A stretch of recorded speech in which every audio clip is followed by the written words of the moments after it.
জান্নাত তুহার link video ঘিরে চলছে সমালোচনা আলোচনা। তা আসলে একটি বড় সামাজিক সংকেত। এই ধরনের কন্টেন্ট মানুষের কাছে দ্রুত ছড়িয়ে পড়ে, তখন বোঝা যায় বিনোদনের নামে ধীরে ধীরে নৈতিকতার মূল্যবোধ থেকে সরে যাচ্ছে।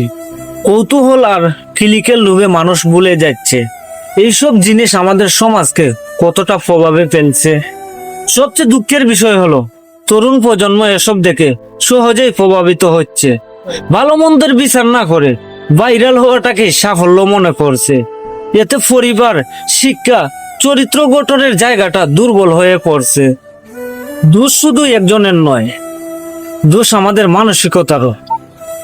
আমরা যদি এসব কন্টেন্ট দেখা, শেয়ার করা, উৎসাহ দেওয়া বন্ধ না করি, তাহলে সমাজ আরো নষ্টর পথে হাঁটবে।